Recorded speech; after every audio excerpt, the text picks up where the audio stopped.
Bueno, vamos a culminar la jornada de hoy con una ponencia que tiene un alto impacto para lo que es la comprensión de esta situación, de estos fenómenos de la juventud dentro del proceso revolucionario. Se titula Identidad Nacional, Compromiso Político y Proyectos de Vida de la Juventud Bolivariana, a cargo del psicólogo social y docente de la UCB, Fernando Giuliani, miembro del colectivo de psicólogos por el socialismo e investigador del Instituto Venezolano de Planificación Aplicada. Adelante, Fernando.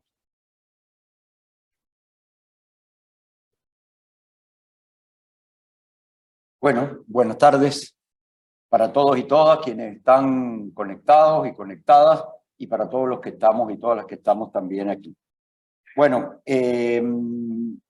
voy a tratar como de ordenar un poco todos los temas o todo lo que traje implicado en este gran título, que como ya me antecedió Camilo, es de una enorme relevancia y una gran complejidad, ¿no? Yo les pido que me avisen el tiempo, porque ya estamos realmente llegando al espacio final y me imagino que ya todo el mundo está comenzando a sentir las señales de la necesidad del almuerzo.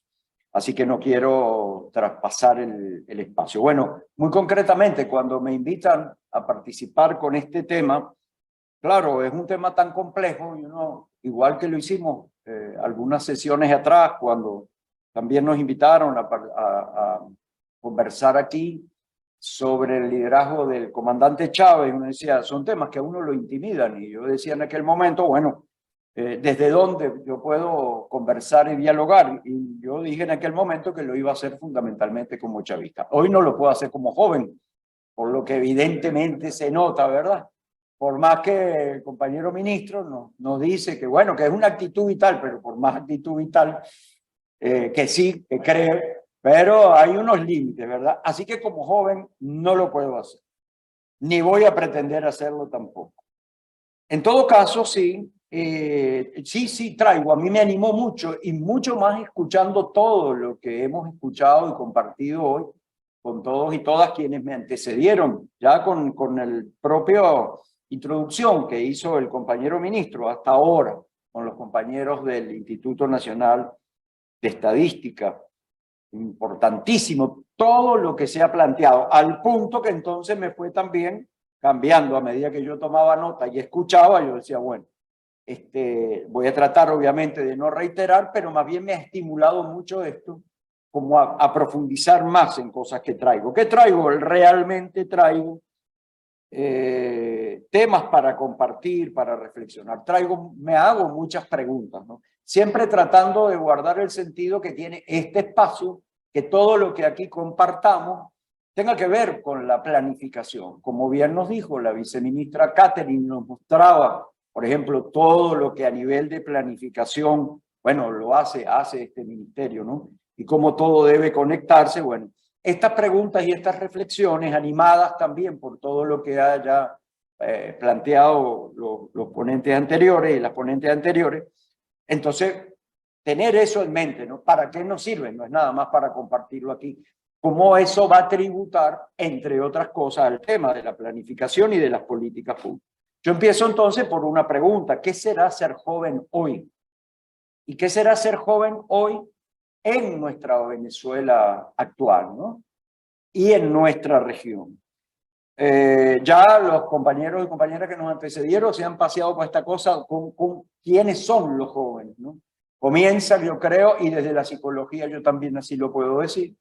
Bueno, una vez que uno culmina la infancia, ahí empieza, ¿verdad? Es la pubertad, es la adolescencia, pero ya entramos en juventud. Ese tránsito es largo hacia la edad adulta o hacia el ciclo existencial del adulto. Bueno, pareciera, ¿verdad?, que estamos ahí 12 años, hasta los 30 años, ya decían también los compañeros, son sectores también distintos, quienes nos antecedieron nos decía, la compañera Grecia Colmenares que nos ilustró, de qué está hablando la juventud hoy, cuáles son sus intereses, etc. Todo eso entonces de una vez me dice, ¿qué significa ser joven hoy? ¿Cómo se vive hoy el ser joven aquí? Lo primero que voy a poner aquí es el tema de la identidad, porque así lo plantea, ¿verdad?, el título de la ponencia. Voy a hacer un esquema muy rápido, casi irrespetuoso del tema, casi porque no es irrespetuoso. Pero digo, cuando digo el respeto que se le tiene a un tema como este, imagínense ustedes, identidad nacional. La identidad nacional es una construcción, obviamente histórica, ¿no? Voy a subrayar dos cosas aquí.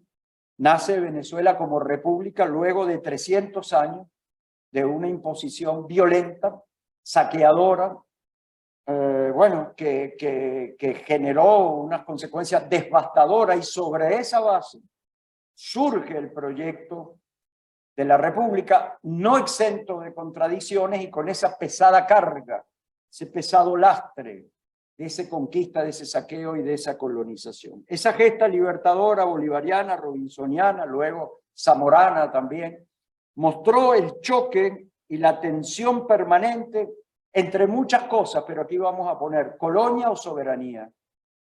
Colonia o soberanía. Dos elementos entre varios otros, ¿verdad?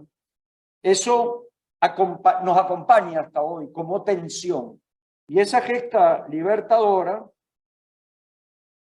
también está mostrando permanentemente esa necesidad de liberarnos, de deslastrarnos, lo que va a seguir siempre a lo largo del siglo XX, ya marcados además por el elemento petrolero, que, como se dijo ya hoy, no solamente generó el impacto en la economía, codificó la sociedad, de acuerdo también a ciertas pautas culturales, y ahí está el tema de la identidad. Seguimos así a lo largo del siglo XX en un marco de capitalismo periférico, dependiente, subdesarrollado, y llegamos así a los 80 y 90 con el modelo neoliberal. Tengamos en mente que estoy tratando de darle el telón de fondo a la identidad nacional. Por supuesto, como dije, es un recorrido muy sucinto, porque llegamos allí a finales del siglo XX con la venta del final de la historia, el final de las utopías, la globalización. ¿Cómo estaba nuestra identidad nacional allí? Cuando se llega al poder político por parte del comandante Hugo Chávez, y así se comienza, digamos que, a materializar la revolución bolivariana, retomando la pugna y retomando aquello que en la lucha por la independencia había estado en pugna y así lo siguió estando. ¿Cómo se configuró esa identidad nacional? Una identidad nacional que, como toda sociedad que surge de la conquista y de la colonia, lleva el lastre de esa relación centro-periferia, ¿no?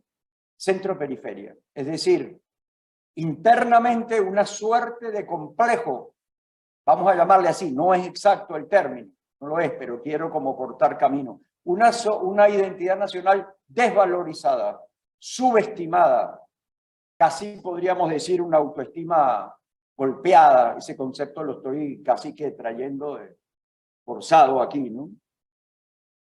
Todos los estudios que se hacían sobre identidad nacional en la Venezuela que llegaba al siglo XXI, todos los estudios que se hacían, estudios sobre todo desde la psicología social, pero desde la antropología también, destacaban esta desvalorización que se expresaba en la negación de muchos de los aspectos constitutivos de la identidad nacional, que destacaban los aspectos negativos y trivializaban los aspectos positivos. Entonces, cuando los estudios mostraban los resultados, cómo se autopercibía en su mayoría el venezolano, la venezolana, o qué pensaba o cómo caracterizaba al ser nacional, chistoso, risueño, indolente, indisciplinado, buena gente. No son malos términos, ¿verdad? Pero cuando uno lo ponía, por ejemplo, en comparación con otras identidades o cómo veían a los nacionales de otros países, decían trabajadores, ellos, inteligentes, ellos, previsivos, ellos, nosotros no. Ese es el corazón, digo, esto apenas se puede hablar en minutos porque quiero llegar al corazón de este asunto de la identidad nacional. Vean ustedes cómo esa identidad nacional entonces desvaloriza lo propio, pero no es una desvalorización ingenua, es en comparación con un modelo. Y eso se trasladó a la clase social. Es necesario que se traslade a la clase social, digo, para ese modelo, lógico, porque si el modelo, el ideal, lo tenemos fuera, bueno, la clase que aquí se erigió como el modelo, obviamente tiene que hacer lo mismo en relación con la clase popular. No estamos diciendo nada nuevo, porque esto no es otra cosa que la codificación de la sociedad colonial.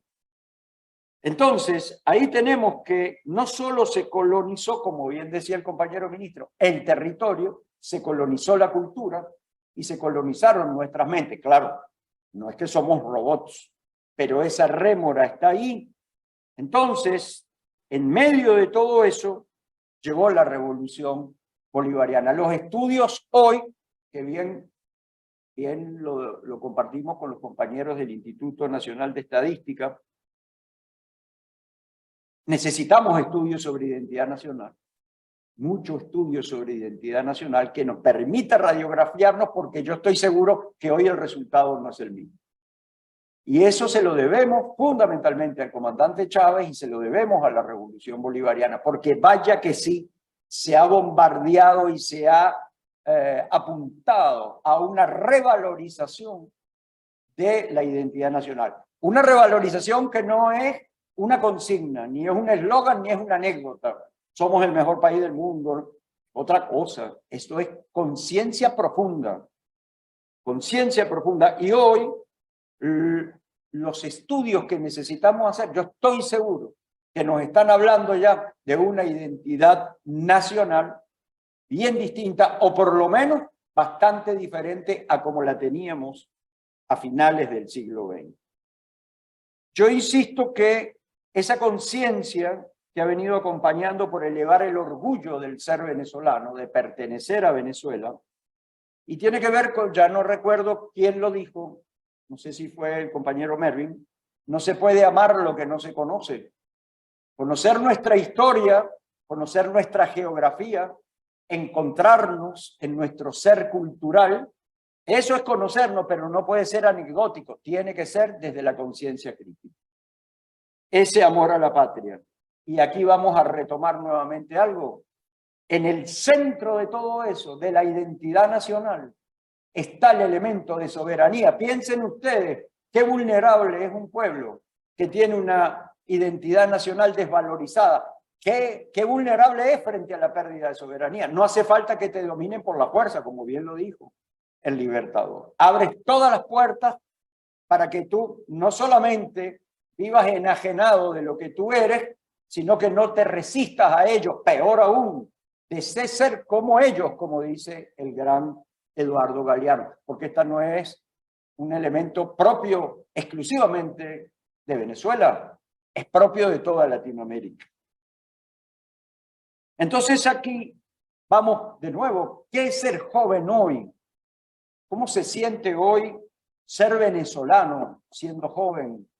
¿Cuál es la identidad nacional? ¿Cuál es la historia? ¿Cuál es la geografía que yo manejo? ¿Cuál es ese amor a la patria que yo, repito, no basta con expresarlo y con sentirlo con cierto fervor? Es mucho más que eso. Es mucho más que eso. Hoy, por ejemplo, nos preguntamos, ¿no? ¿Cómo siente esa juventud la identidad nacional? ¿Cómo asume la juventud la soberanía? ¿Cómo la asume? Porque no es juego la soberanía, y ahora lo hemos visto en estos últimos años. Se había llegado casi a adormecer ese sentido de soberanía, casi se había adormecido, así se entregan las riquezas, así se entrega la autonomía, desde el poder político incluso. Uno piensa, por ejemplo, qué es ser joven en la década del 90, cuando se decía que la historia había terminado, cuando Era como ponernos un spray de adormecimiento, sobre todo a los jóvenes. El mundo ya no se puede cambiar. Es como entrar de una vez en una juventud casi dormida, ¿no? ¿Cómo se integra este asunto de la identidad nacional al proyecto de vida? Al proyecto de vida. ¿Cuáles serán los prototipos ideales hoy? Porque la identidad nacional te da prototipos ideales. ¿Qué es un prototipo ideal? Un modelo, ¿verdad? Sobre todo un modelo de un grupo, de una persona. Yo quiero ser así. No lo decimos tan literalmente, pero es lo que sentimos. Me identifico con eso. Y claro, ¿cuáles son las figuras positivas con las que yo me identifico? La sociedad te lo va dando. Y cada sociedad te lo da de acuerdo a su propio modelo político. Posiblemente en la sociedad estadounidense, el modelo como los Rambo, esos son modelos prototípicos. No deben ser los únicos, pero esos son modelos prototipos. ¿Cuáles son los nuestros? Porque eso tiene que ver también con la identidad nacional. Entonces, dejo esto abierto y sigo para mantengamos el tema de la identidad nacional y la juventud y hablemos ahora algunos elementos que tienen que ver con nuestra realidad. La guerra no convencional, guerra híbrida, guerra total, como le querramos llamar, no es un capricho esto, cada denominación tiene un sentido, pero la guerra, entre sus múltiples objetivos, si lo vemos desde el punto de vista poblacional, ha tenido tiene dos blancos fundamentales, los más sensibles, la mujer y la juventud. La mujer, recordemos, año 2015, 2014, 2015, 2016, la mujer. ¿Por qué la mujer? La mujer cuidadora, la mujer que normalmente, voy a hacer un paréntesis, no estoy defendiendo que tenga que ser así desde el punto de vista patriarcal, que la mujer es la única que se dedica, etc. Pero, ciertamente, en la mayoría de nuestros hogares, o probablemente en muchos, quien está, digamos, siempre pendiente de qué es lo que hay en la casa, cómo nos alimentamos, cuáles son, es la mujer. Y ahí apuntó la guerra. Ahí apuntó la guerra, a generar zozobra en la mujer, porque no le podía cumplir con el alimento a los hijos, etc. Apuntar a la afectividad, a la subjetividad de la mujer. Y el otro blanco favorito es la juventud. Bueno, si nos ponemos en términos de guerra, claro, ¿a dónde nos va a apuntar? ¿Por qué apuntar a la juventud? Por la fuerza que tiene la juventud, también por el idealismo que tiene la juventud, por la irreverencia de la juventud que siempre la va a llevar y siempre va a encarnar el cambio. ¿Cierto? Entonces, aprovechar esa fuerza en términos de guerra es una maravilla. En términos de la guerra. No es casual, entonces, lo que vimos nosotros en el 2014 y en el 2017. Es decir, la imagen del joven que iba casi que a buscar la libertad. Las protestas, que se llamaban así, que fueron la excusa para las guarimbas, estuvieron protagonizadas por jóvenes. Yo quiero decir de una vez también, yo no estoy diciendo con esto que los jóvenes sean unos robots, o que esos jóvenes fueron unos robots, o fueron unos muchachos como tontos, pues, que se dejaron. Es bastante más complejo que eso. Pero fueron los jóvenes producto de la guerra, y lo siguen siendo. Ahora bien, ¿qué más genera la guerra? ¿Qué más? Bueno, esta guerra no convencional apunta también a dos cosas, a más, pero yo quiero destacar dos cosas. Apunta a la pérdida de la esperanza. Si algo costó en ese final de siglo, vean de lo que estábamos hablando, ese final de siglo donde cundía la desesperanza y una Venezuela arrodillada y entregada a aquel modelo neoliberal, la esperanza no se veía por ninguna parte. Bueno, si algo costó trabajo fue restituir la esperanza. Esto lo sabe muy bien el imperialismo. Eso no se hace de un momento para otro. Sin duda que el gran motor de eso fue la figura de nuestro comandante Chávez, con todo el proyecto que él fue construyendo junto con todos nosotros. Y si algo nos ha mantenido en pie, es la esperanza. La esperanza que no es tampoco un sentimiento trivial, es mucho más complejo. Nuestro querido padre Numa lo define de una forma que a mí siempre me gusta, un deseo provocado, y él lo que está diciendo con esto es muy profundo, pero no es cualquier deseo. Aquí está el sentido casi de la trascendencia humana, es decir, porque si yo no creo que la vida puede ser algo bonito, que la vida puede ser trascendente, mi vida y la vida de todos, si yo no creo eso, voy a ser un sujeto directo para vivir una vida resignada, sin creencia alguna de que las cosas las podemos mejorar, pero no es que las podemos mejorar como un acto casi mágico, no, las tenemos que mejorar a otra cosa que nos invitó siempre el comandante, ¿a qué? A la participación protagónica. A eso mueve la esperanza de la revolución. ¿Y quién es también para nosotros desde la revolución? Una población fundamental por las mismas razones, pero por otros propósitos, es la juventud. Así que vean ustedes cómo con lo que se han tenido, con lo que tienen que vivir los jóvenes de hoy. Pero además, obvio que la guerra también tiene como objetivo, para lograr esa pérdida de esperanza, también lo dijeron ya algunos de los que me precedieron, generar el odio, generar el odio, generar la frustración. Eso es, para ellos, es una joya de la corona, pues. Si usted tiene una población frustrada, bueno, pues, eso, imaginen ustedes todo lo que les brinda eso, ¿no?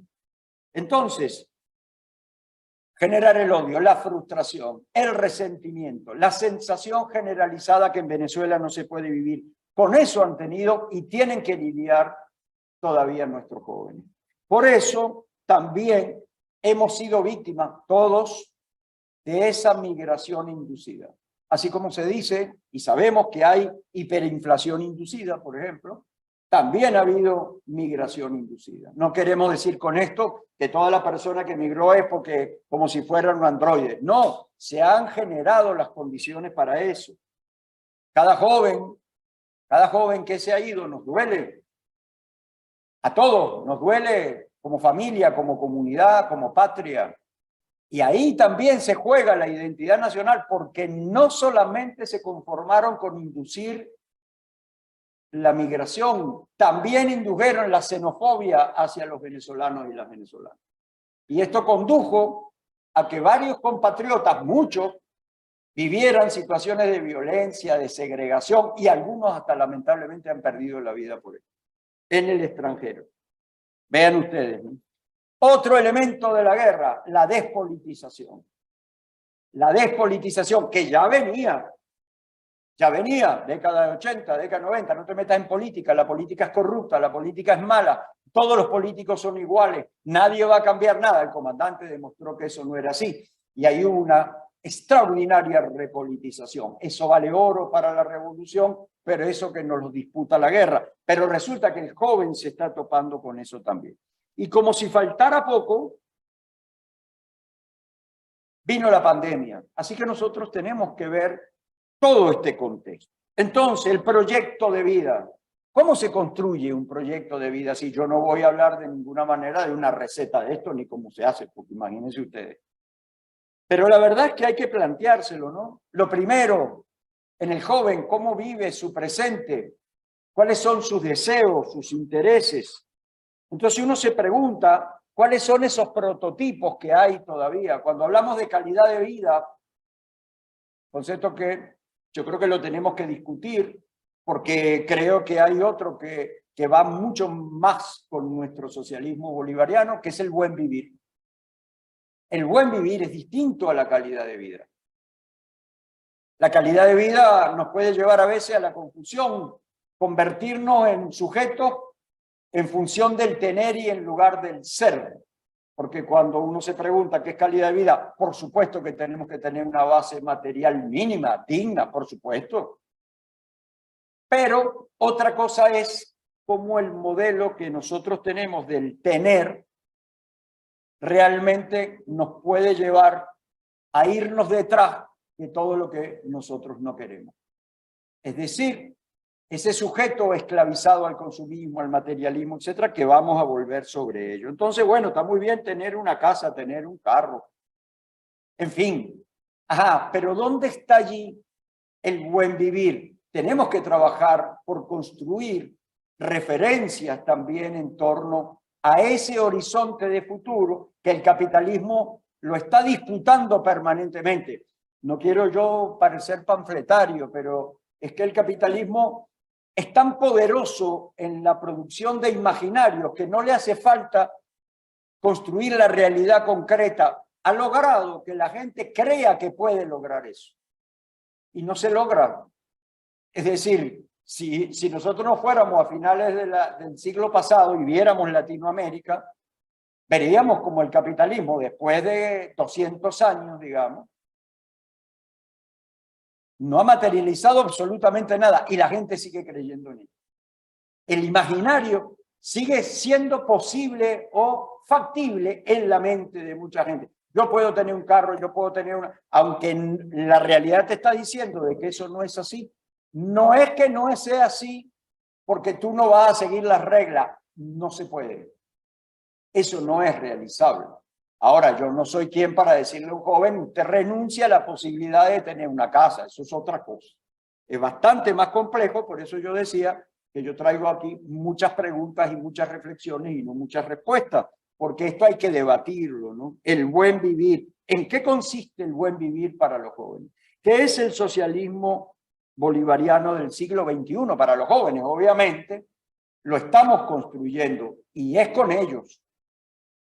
Pero hay que preguntárnoslo. ¿Por qué? Porque ¿cómo se articula eso con el proyecto de vida? Vamos a pensar, por ejemplo, que dentro de los deseos de los jóvenes, como nos decía la compañera Grecia, hay una serie de intereses. Pongamos, tener una casa. ¿Es tener una casa? ¿Es también construir una familia? ¿Cuál familia?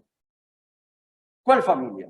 ¿De qué estamos hablando cuando decimos que eso puede estar en mi deseo, en mi interés, en mi proyecto de vida? Preguntémosle a los jóvenes. Yo no estoy tan seguro que eso sea un elemento consciente en los jóvenes. Yo quiero tener una familia, porque eso nos invita a pensar si nosotros queremos una familia como la familia que nos mostró siempre el capitalismo, con uno de sus hijos predilectos, que es el patriarcado. Y si nos metemos con eso, nos deberíamos meter con la sexualidad. ¿Cómo se inicia una familia? Es la sexualidad lo que está allí. La sexualidad en los jóvenes, imagínense ustedes. Sí, muy bien, el derecho a la sexualidad. ¿Cuál sexualidad? ¿Cómo? Si una de las cosas también el capitalismo hace muy bien, que todo aquello que se convierte en un potencial humano lo va a convertir en mercancía. Y ha vulgarizado totalmente la sexualidad. La ha convertido en los aspectos más vulgares, porque además el patriarcado nos reduce a la mujer y reduce al hombre. Hablaba nuestra compañera Grecia Colmenares del reggaetón, por ejemplo. Ella decía, denigra en muchos aspectos, porque ella creo que hizo una exposición muy buena para no caer nosotros en esas satanizaciones, ¿no? El reggaetón, hermano, ya va.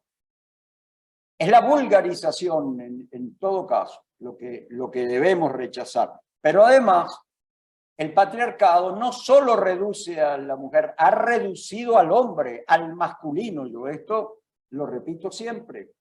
La sexualidad a corriente, digamos, eso es lo que nosotros podemos ser. De verdad nosotros vivimos una sexualidad plena, corresponsable, libre, placentera. ¿De verdad esa es nuestra sexualidad? Yo creo que no. Como pueblo, pues. Como pueblo.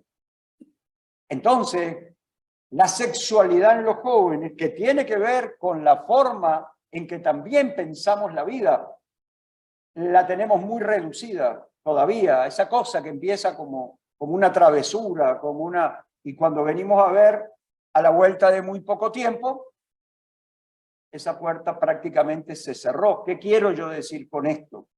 Bueno, que muchas personas terminan conformando un vínculo familiar que no era el que querían, que no lo pensaron, Porque ¿cómo frente a un sistema que te estimula para que te vayas por acá, pero te está poniendo al mismo tiempo un yugo? Y ya vamos a hablar un poquito más de eso.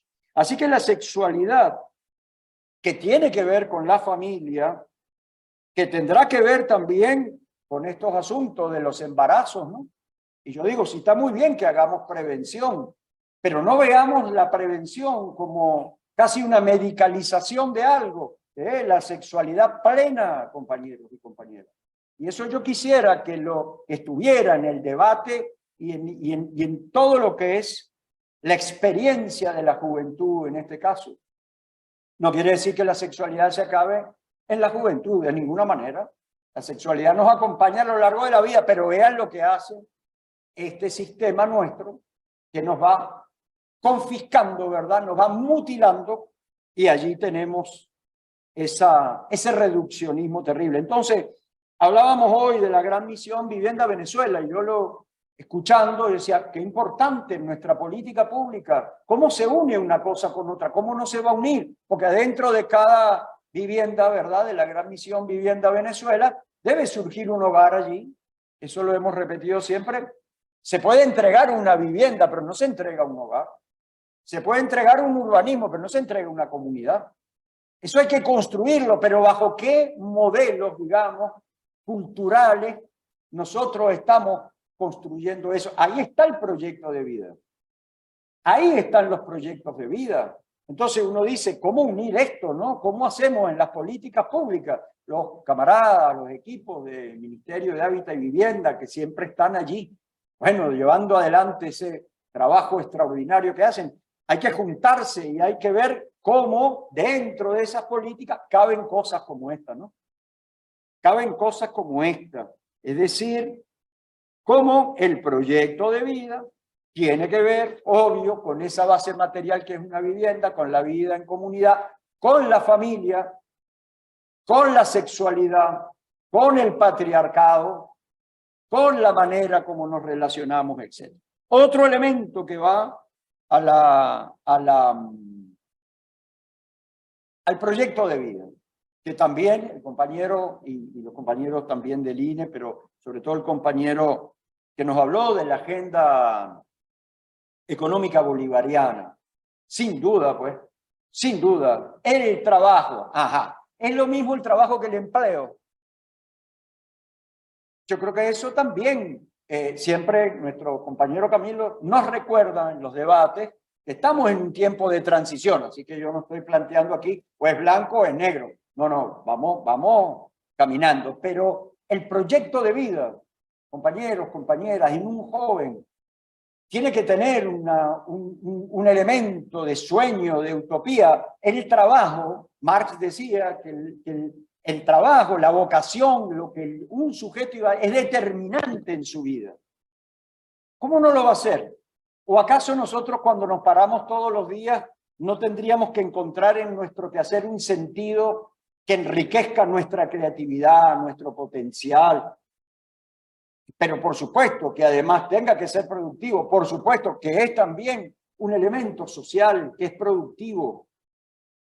Hay allí una concepción de lo que significa el trabajo liberador. No puede reducirse el trabajo solo al empleo. Sí, es necesario, pues. Claro que es necesario, bajo estas reglas. Y tenemos que seguir.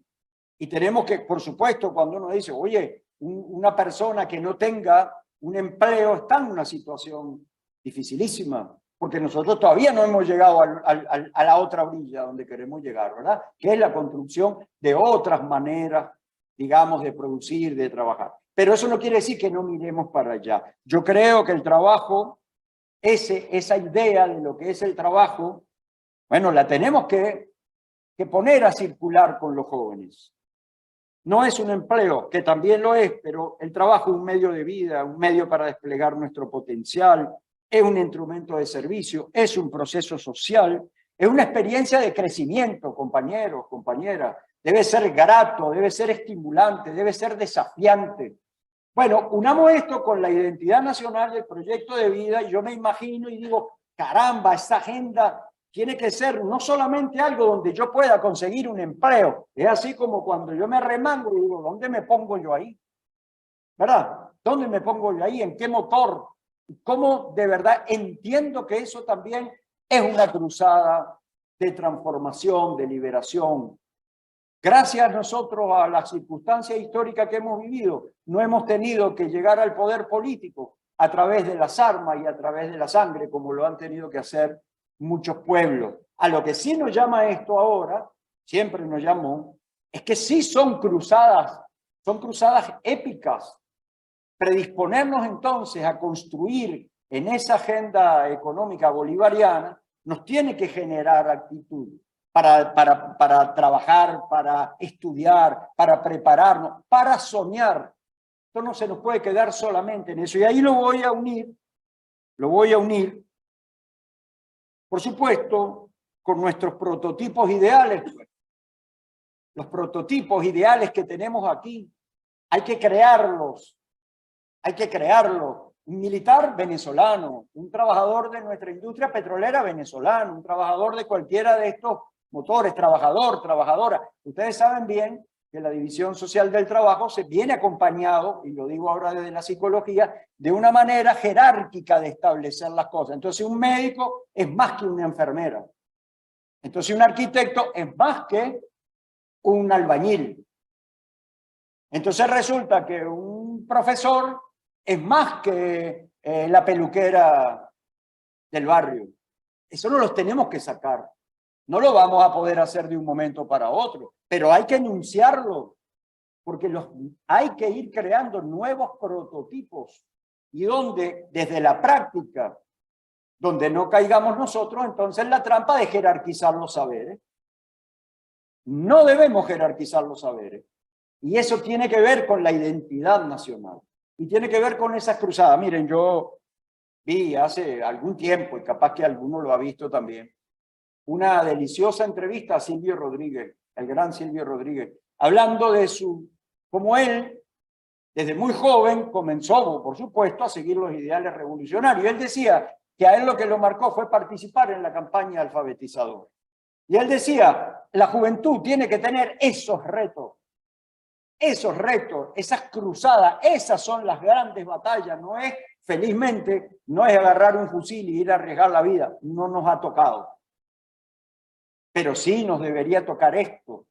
Es decir, esas verdaderas cruzadas de recolonizar, podríamos decir así, liberar nuestros territorios en el trabajo, en la construcción de un nuevo horizonte que pasa también por nuestros prototipos ideales, la batalla contra la dependencia, toda esa dependencia tecnológica, económica. Veíamos también a nuestra vicepresidenta sectorial de Ciencia, Tecnología, Educación y Salud, la compañera Gabriela Jiménez, hablando justamente en el Congreso de la Juventud.